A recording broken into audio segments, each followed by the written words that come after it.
Hello, my name is Brooks Harris, and this is my commencement speech. Hello, graduating class of 2022. You may recognize me from standing in line at the Bean, waiting for the light to change at the corner of Sheffield and Fullerton, or from the 11:10 crush of students exiting arts and letters.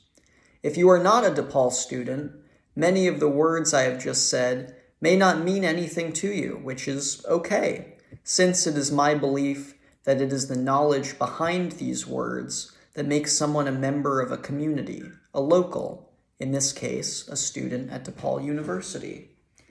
It means that by the time you graduate, you will have developed a unique language only you and your peers can understand.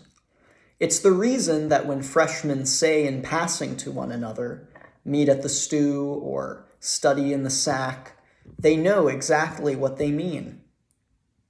It is also true that when we graduate, these phrases and parts of a collective language vanish, or rather, lose their pertinence and relevance. This isn't to say that we are rid of these codes the rest of our lives, since from the earliest ages, we used codes like this to classify ourselves into groups, whether it meant naming characters in an imaginary playground game, inventing shorthand for rules in handball, or anywhere else an institution was near. We created these languages to go deeper into those communities. These mini-languages acted as inside jokes, ways to let another member of that community know, I get it. So we will not only be graduating from DePaul, but also from the language we used when here. And that is okay, really. It reminds me of when I used to act, and I would finish a play, and suddenly all of the lines I had memorized, which had been of the utmost importance during performances, like a key card that grants access to restricted areas, became stale and obsolete.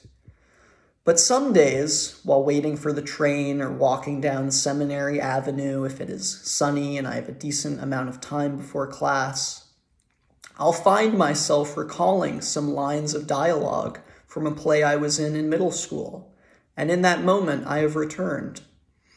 Since these languages were so crucial when we were in these places, they became those places, and are those places. They were the map and the terrain. They let us navigate a place with confidence so that you could say sack or stew, and someone knew where and what you meant. Words which, without that context, might hazard you sounding slightly unwell. But when enough people share that language, you feel grounded and real. It colors in your world and you can see around yourself in all directions. It's the same reason that when I first arrived at DePaul and did not have that language, I felt lost.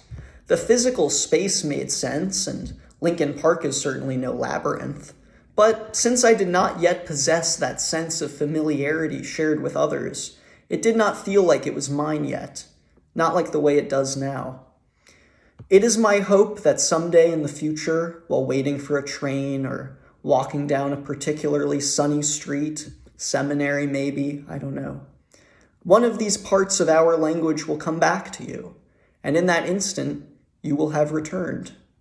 We may be leaving an institution and celebrating the accomplishment of the time and work spent here, but we are also filing away a new language to an ever-expanding lexicon, so that should you ever desire to be fluent once more, you can always come back. Thank you.